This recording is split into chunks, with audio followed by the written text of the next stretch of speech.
బాగున్నారా? ఆయన ఎట్రా కంబుజీ దానా ఎట్రా ఎట్రా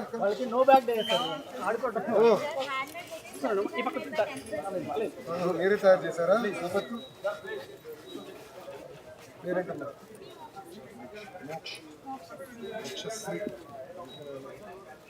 థ్యాంక్ యూ అమ్మా, nice of you. Thank you నాన్న. మీరేంటి నాన్న? ఏం క్లాస్ బాగా చదువుతున్నారా? మంచి మార్కులు వస్తాయి కదా. మీరు తక్కువ వస్తే నా మార్కులు చేస్తారు ముఖ్యమంత్రి గారు. జాగ్రత్తగా తీసుకుంటే all the best. Thank you అమ్మా, ఉంటాను.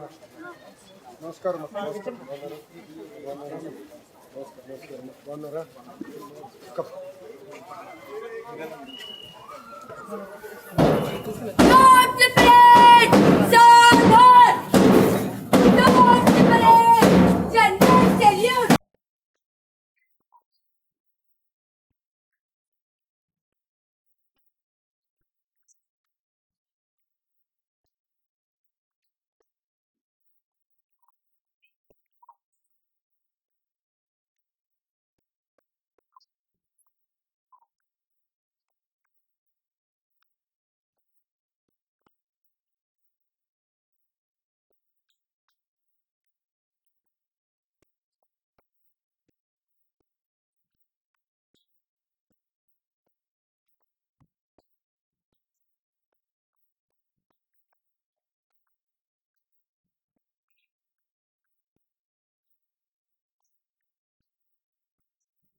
Steam and dilute acids and steam and dilute acids. నమస్కారం అండి, బాగున్నారా?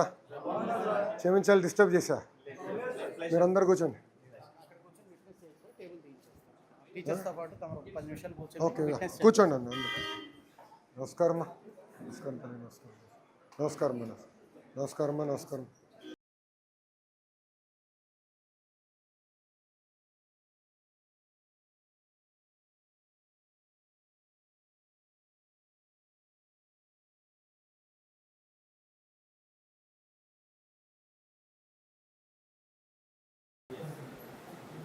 As I have given you the learning outcomes of this lesson, you might have observed that the students will be able to classify the elements as metals and non-metals. They will be able to know the properties of the metals and non-metals.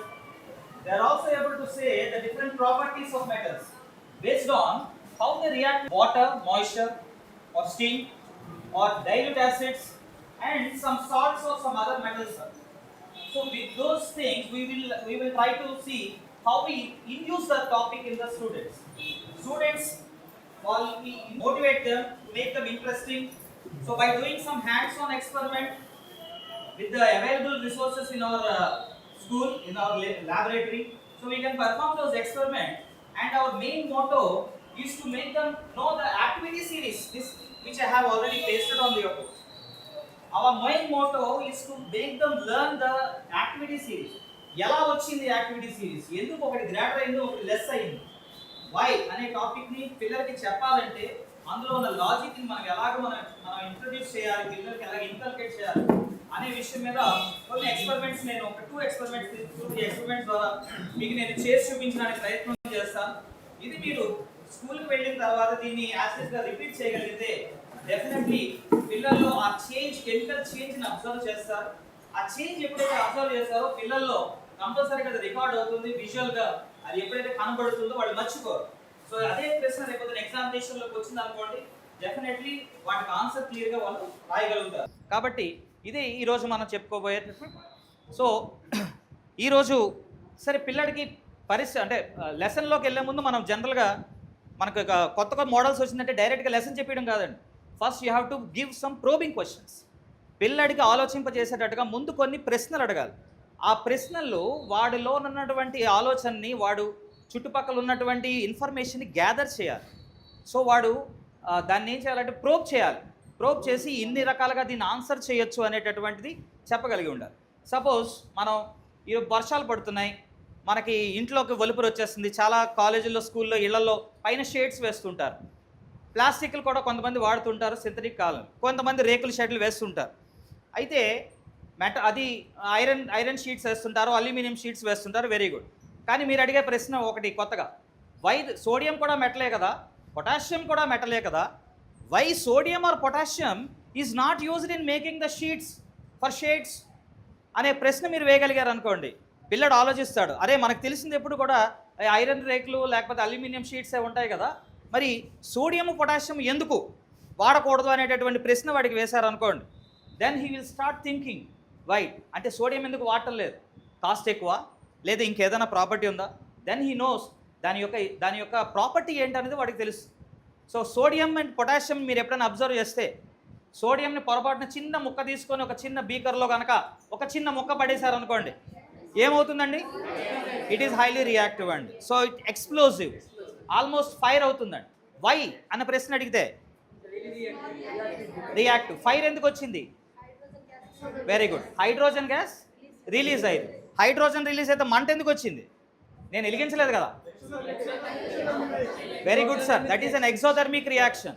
So what is exothermic reaction, heat is river. So హైడ్రోజన్కి ఎంతో కొంత ignition temperature ఉంటుంది. If that ignition temperature is sufficient by exothermic రియాక్షన్లో వచ్చినటువంటి heat ఏదైతే ఉందో ఆ heat ఆ ignition temperature సరిపోయింది అనుకోండి, వెంటనే the gas will ignite immediately, చాలా ఫాస్ట్గా బర్న్ అయిపోతుంది. అంత ఫాస్ట్గా బర్న్ అయినప్పుడు ఆల్మోస్ట్ ఒక ఎక్స్ప్లోజివ్ లాగా మీకు కనబడుతుంది. సో పిల్లడు చెప్పాలి, ఒరే సోడియంతో కానీ పొటాషియంతో కానీ వేసామనుకో, నువ్వు వర్షం పడగానే వెంటనే పోతుంది, వర్షమే అవసరం లేదు, నీ గాల్లో ఉన్న తేమ చాలా రాక అయిపోతుంది.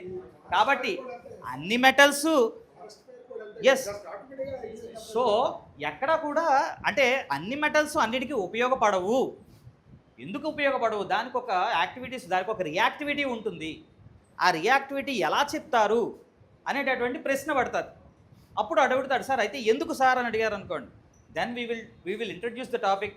అరే do you know what happens when some water is added అని ఒక ప్రశ్న వేశారు అనుకోండి, దెన్ హీ విల్ సే ఏమో సార్ నాకు తెలియదు. సో మన దగ్గర ఉన్న చిన్న సోడియం మెటల్ కానీ ఒక టెస్ట్ ట్యూబ్లో తీసుకొని వేసి చూపించాను అనుకోండి, బర్న్ అవుతుంది. అది ఎక్స్పెరిమెంట్ ల్యాబ్లో చేస్తే డేంజర్ అవుతుంది కాబట్టి అలాంటి ఎక్స్పెరిమెంట్ని కొంచెం అవాయిడ్ చేస్తూ వీడియోస్ రూపంలో చూపిస్తే సరిపోతుంది. ఎందుకంటే అవి చాలా వైలెంట్గా రియాక్ట్ అవుతాయి కాబట్టి మీరు ఆ పని చేయొచ్చు. అర్థమైందా? కొన్ని ఈజీగా రియాక్ట్ అయ్యే మెటీరియల్స్ ఏవైతే ఉన్నాయో మన దగ్గర అల్యూమినియం కానీ జింక్ కానీ మెగ్నీషియం కానీ వాటిని కనుక మీరు చూస్ చేసుకున్నారనుకోండి, అర్థమైందా, అప్పుడు మన ల్యాబ్లో ఒకవేళ ఈవెందో ఎగ్జోథర్మిక్ వచ్చి ఎనర్జీ ఎక్కువ రిలీజ్ అయినా కూడా మన చుట్టుపక్కల ఫైర్ క్యాచ్ చేయకుండా కూడా అది చాలా ఈజీగా మనకి చూడొచ్చు. ఓకేనా? So that is. అండ్ ఇంకొక ప్రశ్న వేయచ్చు. ఇప్పుడు ఫర్ ఎగ్జాంపుల్ యూ టేక్స్, మనం వాటర్ని స్టోర్ చేస్తాం, అందరూ ప్లాస్టిక్ వాడుతున్నారు ఇప్పుడు, okay. So plastic is dangerous అని అందరికీ తెలిసిపోయింది, అందరూ స్టెయిన్లెస్ స్టీల్ గట్రా వెళ్తున్నారు. నేను ఒక ప్రశ్న, ఒక ప్రోబింగ్ క్వశ్చన్, రే ఐరన్తో తయారు చేసినటువంటి వెజల్లో ఎందుకు వాటర్ స్టోర్ చేయకూడదు, ఐరన్ బిందులు ఎందుకు వాడకూడదు, ఐరన్ బిందులు వాడి అందులో వాడితే what will be the problem ఏంటి, దాని కాన్సిక్వెన్సెస్ ఏంటని అడిగాడు అనుకోండి, యా రస్ట్ పట్టేసి దాని యొక్క స్ట్రెంగ్త్ తగ్గిపోయి హోల్స్ పడిపోయి అర్థమైందా కొన్ని రోజులకి మళ్ళీ ఆ వస్తువు పోయి, సో ఫైనాన్షియల్గా కానీ మనకి దీని పరంగా కానీ ఆ ఐరన్ గట్రా మనకు వచ్చిన ఆక్సైడ్ అది వాటర్లోకి వెళ్ళింది అనుకోండి, అది మన ఆరోగ్యానికి అంత మంచిది కాదు. కాబట్టి దాన్ని మనం అవాయిడ్ చేస్తామని చెప్తాం. That is another question. అలాగే ఐరన్ చెప్పారు రస్టింగ్ పడుతుంది అని అన్నారు రాణి. సో ఇప్పుడు మనం చాలామంది అల్యూమినియం వాడుతుంటారు. So why does aluminium not corrode like iron అని అడిగారు అనుకోండి, ప్రశ్న యా అంటే ఏమిటని అడిగారు.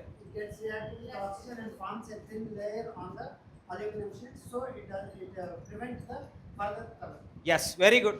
So here what he said is right. Whenever you use aluminium thing, there will be a layer of aluminium oxide on the surface of the sheet.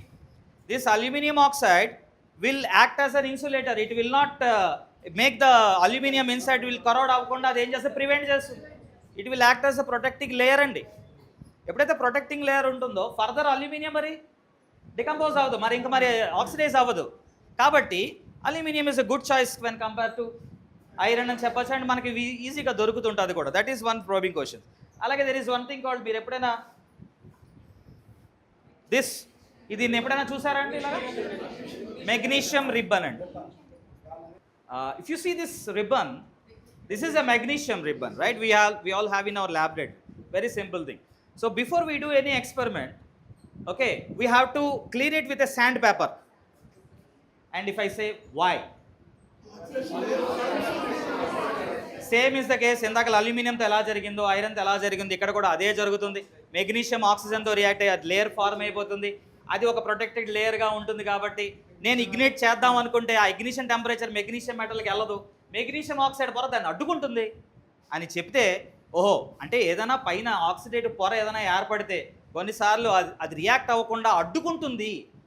So metals రియాక్టివిటీని మనకి కొన్ని ఇలా అడ్డుకుంటాయనే విషయాన్ని కూడా మనం చెప్పగలిగి, ఆ తర్వాత మనం ఏదైనా ఎక్స్పెరిమెంట్స్ ద్వారా ఈరోజు నేను reaction of acids with metals అంటే ఇదే మెగ్నీషియం రిబ్బన్ తీసుకుంటాను. తర్వాత అయిపోయిన తర్వాత దాన్ని ఒక యాసిడ్లో వేస్తే ఏ విధంగా ఉంటుందని జస్ట్ అబ్జర్వేషన్, ఎంత స్పీడ్గా రియాక్ట్ అవుతుంది. డిఫరెంట్ మెటల్స్ తీసుకొని యాసిడ్తో నేను వేశాను అనుకోండి, how quickly it responds, how quickly it gives reaction, how quickly it gives hydrogen gas and forms salt, metal salt. Sir that quickness ఎంత క్విక్గా ఇస్తే అది అంత రియాక్టివ్ అనమాట. So if I show the series అక్కడ పైన చూసారనుకోండి, if you take potassium, sodium అని లెఫ్ట్ సైడ్ ఉన్నాయి, they have high reactivity. Even if you put a drop of water also they will fire, అంటే they are very reactive. Similarly if you go down, silver and gold, if you like, నువ్వు water వేసినా అంత వేరంగా acid HCl వేసినా కరగదు. Gold కరిగించాలంటే ఆక్వారీజియా వాడాలి. అంటే nitric acid HCl యొక్క మిశ్రమాన్ని 3:1 రేషియోలో వేస్తే then only it will dissolve, and otherwise it will not dissolve. And suggesting that those metals are very stable. So that is why we use in ornaments and all those stuff, right? Sir, he will brief what has happened today. Cluster meeting అండి. మేము RPL అంటే ఇక్కడ 44 members attendance అండి. Present role ఉంది 45. ఇద్దరు morning నుంచి మనకి ఇది 5వ సెక్షన్ అండి. ఇది మార్నింగ్ నుంచి 4 సెక్షన్స్ జరిగాయి. మార్నింగ్ 1 అవర్ స్కూల్ లెవెల్లో జరుగుతున్నటువంటి ఎన్రోల్మెంట్ డ్రైవ్ కానీ, SSC ప్లానింగ్ కానీ వీటి మీద రివ్యూ చేసామండి. నెక్స్ట్ 2వ సెక్షన్లో వచ్చేటప్పటికి మనకి డిఫికల్ట్ టాపిక్స్ మీద చెప్పడం జరిగింది.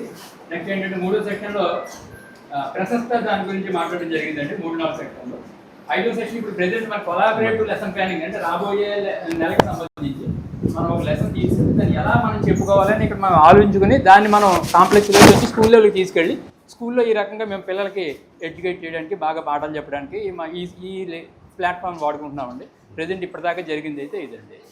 అలాగే టెక్స్ట్ బుక్లు కూడా ఈరోజు మనకి టెక్స్ట్ బుక్లు కొత్తగా తయారయ్యాయి కాబట్టి అందులో ఏంటేంటి మార్పులు జరిగాయి అన్న దాని మీద కూడా మేము కూలంకషంగా చర్చించి నేర్చుకోవడం జరిగిందండి. ఆ ఫీడ్బ్యాక్ అంతా కూడా ఇక్కడ ఫీడ్బ్యాక్ వాళ్ళ మీద పెట్టడం జరిగింది. వీళ్ళందరూ దాని గురించి పూర్తిగా తెలుసుకున్నారు సార్.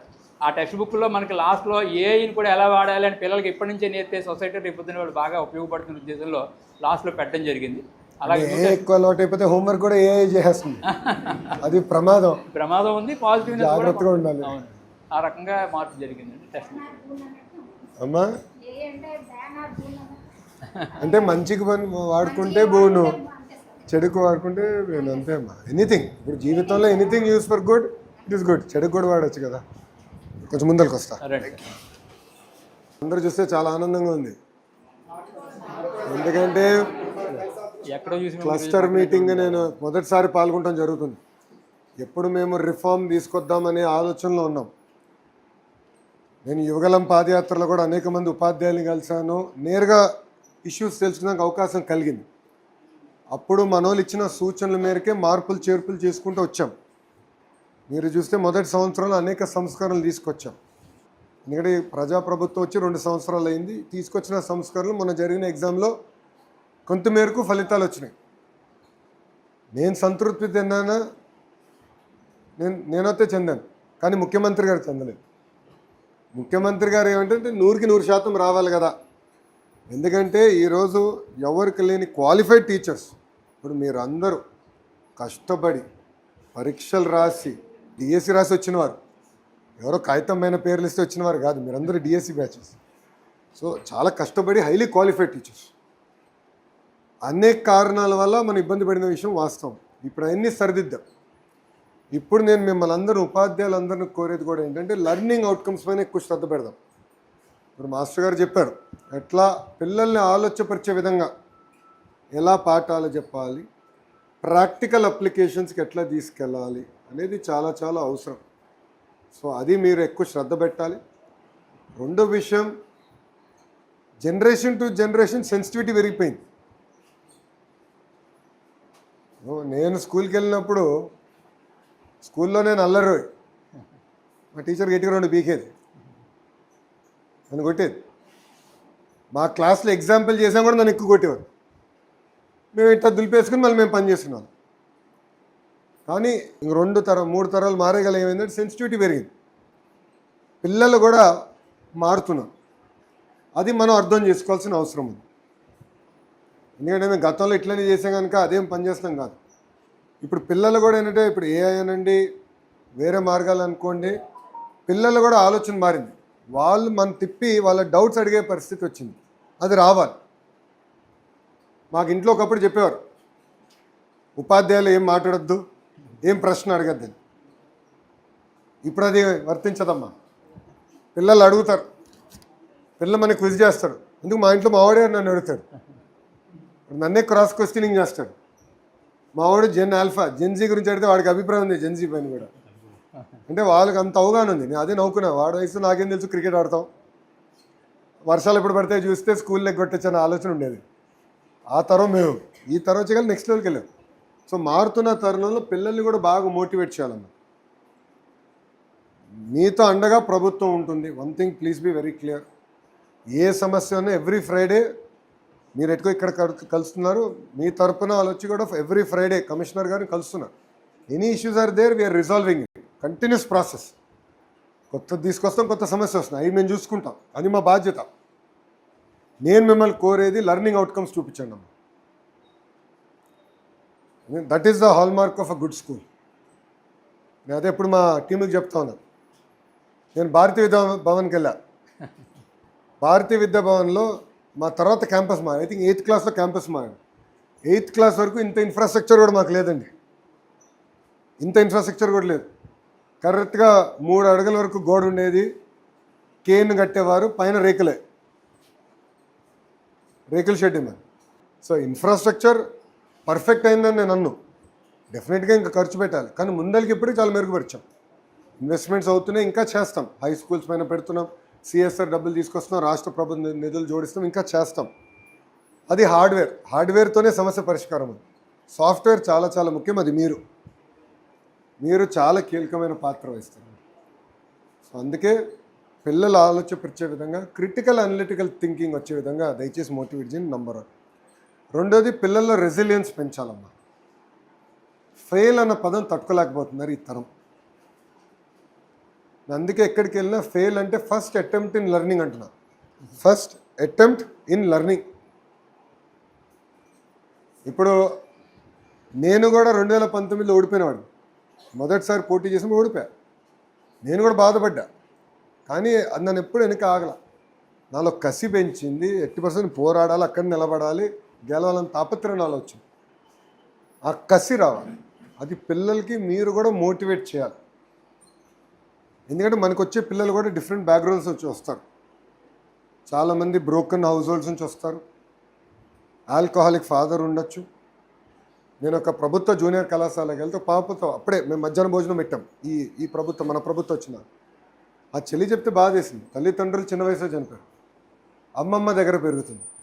అమ్మమ్మ రోజు కృష్ణా బ్యారేజ్కి వెళ్ళి చేపలు పట్టి తీసుకొస్తేనే ఈమెకు భోజనం. మనం ఏమనుకుంటాం, ఓకే మధ్యాహ్న భోజనం మంచి పథకం అనుకుంటాం, కానీ అది ఆ పాపదే చిన్న తర్వాత నాకు అనిపించింది, ఏం చేస్తున్నాం మనం అందరం. సో ఏంటంటే మనకు వచ్చే వాళ్ళందరూ వెరీ డైవర్స్ బ్యాక్గ్రౌండ్ నుంచి వస్తారు. చాలామంది ఇంట్లో కూడా తల్లిదండ్రులు పాఠాలు చెప్పే పరిస్థితిలో ఉండరు. వాళ్ళు కూలి పనికి వెళ్ళొచ్చు, లేదంటే షాప్లోకి పని చేస్తూ ఉండొచ్చు, వేరే పనులకు వెళ్తారు. వాళ్ళు ఇంటికి వచ్చి వాళ్ళు సప్లిమెంటేషన్ చేస్తారు అనుకుంటాం కూడా చాలా పొరపాటు. అందరు చేయలేకపోవచ్చు. సో కర్త కర్మ క్రియ మొత్తం మన వైపే పిల్లలు చూస్తున్నారు. చాలా ఫోకస్డ్గా మోటివేటెడ్గా మనం పనిచేయాలి. మీరు చూస్తున్నారు, ట్రాన్స్పరెంట్గా చేస్తున్నా. ఒక మంత్రిగా నేను ఏం చేసినా ట్రాన్స్పరెంట్గా చేస్తా, ఓపెన్గా మాడతా. నాకు మొహమాటం లేదు. నేను ఉన్నట్టుగా చెప్పే అలవాటు ఉంది నాకు. అది మా అమ్మ దగ్గర నుంచి వచ్చిందో మా తాతగారి దగ్గర నుంచి వచ్చిందో తెలియదు, కానీ ఉన్నట్టుగా చెప్పేస్తా. ఎస్ ఆర్ నో అనేది నాకు క్లారిటీ ఉంది. నేను కూడా మీకు అండగా నిలబడతా. I will take care of any issue that is there. చేయగలిగితే చేస్తానంటే, చేయలేకపోతే చేయలేనంట. Simple logic of life. నేను ఏది నాంచను. That is my responsibility. పిల్లల్ని జాగ్రత్తగా చూసుకున్నాను. నేను మా డిపార్ట్మెంట్కి ఎప్పుడు చెప్తాను, ఒక నిర్ణయం తీసుకున్నాను, ఒక సంస్కారం తీసుకున్నాను, మన పిల్లల్ని పెట్టండి సెంటర్ ఆఫ్ ఇండస్, సొంత మన పిల్లల్ని పెట్టండి, దెన్ టేక్ ఎ డెసిషన్.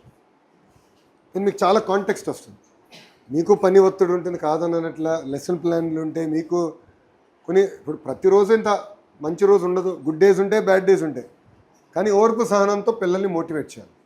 ఆ బాధ్యత మీ పైనని నేను మీ వైపు చూస్తున్నా. పిల్లల అటెండెన్స్ కానివ్వండి, ఇప్పుడంతా మీరు మార్క్ చేస్తున్నారు, చాలా ట్రెండ్ నాకు డాష్ బోర్డ్లో కనపడుతుంది, బ్యూటిఫుల్గా చేస్తున్నారు. పిల్లల్ని కూడా మోటివేట్ చేయాలి. ఎందుకంటే తల్లిదండ్రులు మోటివేట్ చేయరు కొంతమంది పిల్లలు. స్కూల్ వెళ్ళిపోయినా పర్వాలేదన్న పరిస్థితికి వస్తారు. కానీ మన పిల్లలు అది గుర్తుపెట్టుకోవాలి. ఏ పిల్లలు no child should be left behind అమ్మ. ఇప్పుడు మొత్తం అంగన్వాడీ నుంచి హైయర్ ఎడ్యుకేషన్ వరకు మొత్తం నేను ట్రాక్ చేస్తున్నాను. ఒక్క చైల్డ్ కూడా వొకేషనల్కి వెళ్ళొచ్చు, లేదంటే వేరే రూట్ తీసుకోవచ్చు, కానీ ఫార్మల్ ఎడ్యుకేషన్ సిస్టమ్ నుంచి బయటపడుతుంది. సో అది మీ చేతుల్లో ఉంది, జాగ్రత్తగా చేయండి. మనకి ఇంక ఎవ్రీ ఇయర్ ఎగ్జామ్స్ ఉంటాయి. 10th క్లాస్ మీకు తెలిసిన విషయమే. నా భవిష్యత్తు మీ బాధ్యత. అక్కడ మార్కులు సరిగ్గా బాగిపోతే ముఖ్యమంత్రి గారు నాకు నీట్గా కట్ చేస్తాడు ఏం కాదు. కానీ మీరు చూస్తున్నారు ట్రాన్స్పరెంట్గా చేస్తున్నాం. టీచర్లు ఈరోజు ట్రైనింగ్కి సింగపూర్కి వెళ్ళి వచ్చారు. ఇప్పుడు ఒక టీం ఫిన్లాండ్లో ఉంది. వాళ్ళ విధి విధానాలు అక్కడ నేర్చుకుని వస్తున్నారు, అవి అమలు చేస్తున్నాం. చాలా ప్యాషనెట్గా చేస్తున్నాం. అమ్మ విద్యాశాఖ చాలా కఠినమైంది, మీకు తెలుసు. కరెక్ట్. సంఘాలు ఉంటాయి, మధ్యాహ్నం భోజనం సమస్యలు ఉంటాయి, స్టూడెంట్ కిట్ ఉంటుంది. పొరపాటున ఒక చిక్కి బాగాలేకపోతే అది సోషల్ మీడియాలో బొగ్గుమంటుంది, అవునా కదా? కానీ ఛాలెంజ్ తీసుకోండి. I love a challenge. నాకేంటంటే ఈజీగా నాకు ఏది ఇష్టం లేదు, ఛాలెంజ్ ఉంది అసలు. ఒక ఛాలెంజ్ ఉంటేనే మనం ఇంకా చేయొచ్చు అని తప్పనే ఉంటుంది. అందుకే నేను తీసుకున్నాను. దేవుడి దయ వల్ల ప్రజల ఆశీస్సులతో గౌరవ ముఖ్యమంత్రి 5 సంవత్సరాలు నాకు ఈ బాధ్యత ఇచ్చారు. దాని తర్వాత మళ్ళీ ప్రజల ఆశీస్సులు ఉండాలి, మళ్ళీ ఆయన ఆశీస్సులు కూడా ఉండాలి. ఆయన నిర్ణయిస్తాడు. బట్ 5 years ఇన్నాళ్ళు మనం వేరే రాష్ట్రాల వైపు చూసాం, ఇప్పుడు వేరే రాష్ట్రాలు మన వైపు చూసే పరిస్థితికి వచ్చారు. ఇది కొనసాగిద్దాం. సో పాజిటివ్గా తీసుకోండి ఫీడ్బ్యాక్. లీప్ యాప్, ఇప్పుడు మీరు అందరు లీప్ యాప్ డౌన్లోడ్ చేసుకున్నారు కదా, దాంట్లో మీరు ప్రభుత్వానికి ఏమైనా ఫీడ్బ్యాక్ ఇవ్వాలంటే కూడా ఇవ్వండి, no problem. We love feedback అమ్మ. మీరు ఏదో ఫీడ్బ్యాక్ ఇస్తే మేము బాధపడతాం, ఏమి లేదు, మేము నేర్చుకునేదానికి ఉన్నాం. మేము ఎక్కడ అన్నీ మేము పర్ఫెక్ట్ అని చెప్పట్లే. నేను మనిషినే, దేవుడు కాదు. 10 నిర్ణయాలు తీసుకుంటా 3 తప్పుతాయి. ఆ 3 సరిదిద్దుకున్నాక నేను సిద్ధంగా ఉంది, ప్రభుత్వం సిద్ధంగా ఉంది. ఈరోజు నిర్ణయం తీసుకునే వాళ్ళకి తప్పులు ఉంటాయి. ఏం నిర్ణయం తీసుకుని ఇంట్లో కూర్చుంటే తప్పులు ఉండవు. Simple logic of life. తప్పులు జరిగితే తప్పులు సరిదిద్దుకునే బాధ్యత మేము తీసుకుంటాం. సో లీప్ యాప్ ద్వారా ఏం ఫీడ్బ్యాక్ ఇవ్వాలన్న డిపార్ట్మెంట్కి యూ ప్లీజ్ గివ్ ట్రాన్స్పరెంట్లీ. అది we will not hold it against. Okay తల్లి? సో ఎలా జరుగుతున్నాయి క్లస్టర్ మీటింగ్స్? పనికొస్తున్నాయి? గుడ్. జాగ్రత్త మీరు చూసుకోండి అమ్మా. ఎనీథింగ్ ఎనీ టైం మీరు ఫీడ్బ్యాక్ ఇవ్వండి, will take it far. Okay master గారు, థ్యాంక్ యూ అండి. ఉంటానమ్మా. జై హింద్. ఉంటాను.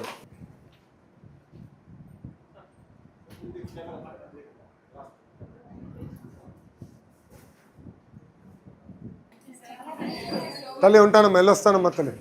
ఉంటాను. థ్యాంక్ యూ అమ్మా. ఉంటానమ్మా. థ్యాంక్ యూ అమ్మా. మాస్టర్ గారు ఉంటాను. థ్యాంక్ యూ అమ్మా. ఉంటానమ్మా. థ్యాంక్ యూ అమ్మా. ఉంటాను. గుడ్. 24 good good. ఇప్పుడు మన ప్రభుత్వం వచ్చినప్పుడు నవంబర్లో పెట్టినట్టు, బుడమేరు ఫ్లడ్స్ అలా సెప్టెంబర్లో పెట్టలేక నవంబర్లో పెట్టి. ఇప్పుడు ఆల్ ది బెస్ట్ సార్. కలుస్తా. థ్యాంక్ యూ అమ్మా. ఉంటాను. నమస్కారం. నమస్కారం. నమ్మ తల్లి బాగున్నారా? కూర్చోండమ్మా. బాగున్నారా? నమస్కారం. కెమిస్ట్రీలో ఉండి ఇప్పటివరకు.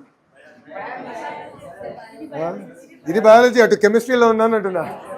నమస్కారం అమ్మా. కూర్చోండమ్మా. నమస్కారం. ఏమైంది? అయ్యో జాగ్రత్త. చూపించుకున్నారా? చాలా జాగ్రత్తగా ఉండాలి. ఒక్కసారి బ్యాక్ పెయిన్ వస్తే మళ్ళీ జీవితాంతం ఇబ్బంది పడతాం. జాగ్రత్తమ్మా. కూర్చోండి. నమస్కారం అమ్మా. కూర్చోమ్మా. కూర్చో.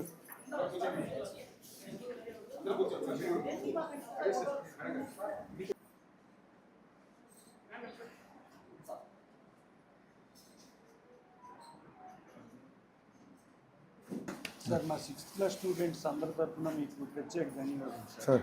రెడీనెస్ ప్రోగ్రాము ఎక్స్ట్రాడినరీగా ఉంది సార్. Well designed. అదే 5th నుంచి 6th వచ్చినప్పుడు కదా పిల్లలకి హై స్కూల్ అదే బ్రిడ్జ్ కోర్సు. ఒక అది మీరు మనలో చెప్పిందమ్మా, టీచర్లు చెప్పింది కలిసినప్పుడు బ్రిడ్జ్ కోర్స్ పెట్టండి సార్.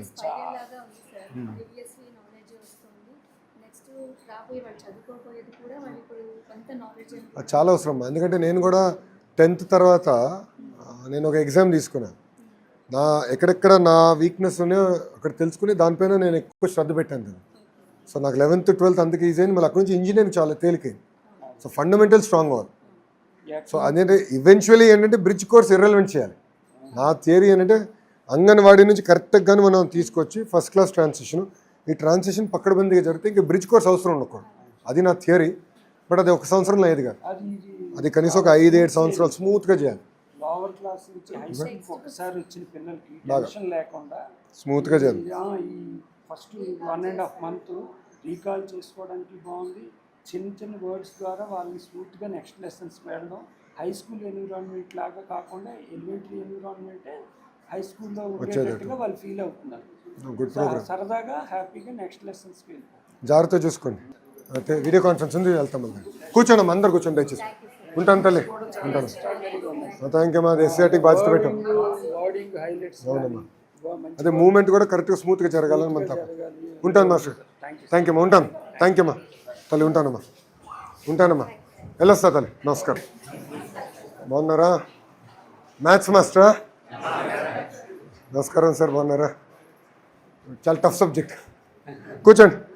జస్ట్ ఒకసారి ఫోటో దిగాలన్నారు, రిక్వెస్ట్ చేశారు. కూర్చోండి కూర్చోండి. కలిసి నమస్కారం అమ్మా. బాగున్నారు? కూర్చోమ్మా, కూర్చోండి. అందరు కనపడతారు. నమస్కారం అమ్మా. నమస్కారం తల్లి. బాగున్నారా? నమస్కారం. నమస్కారం.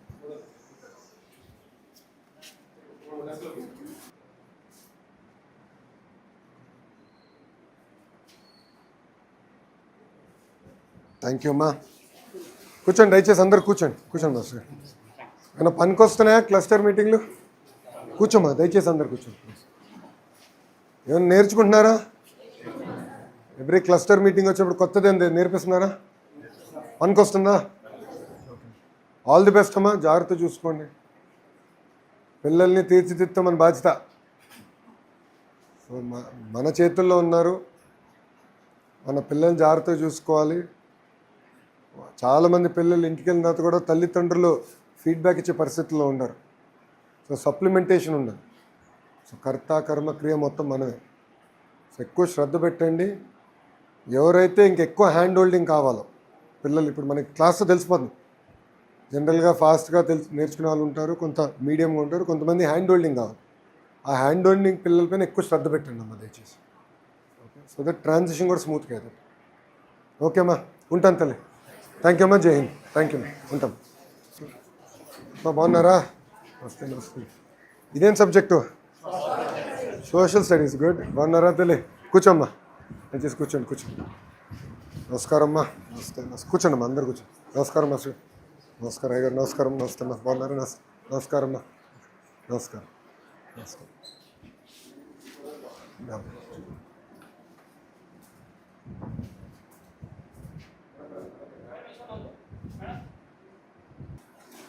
సో వ్యవసాయం గురించి నేర్పిస్తున్నారా?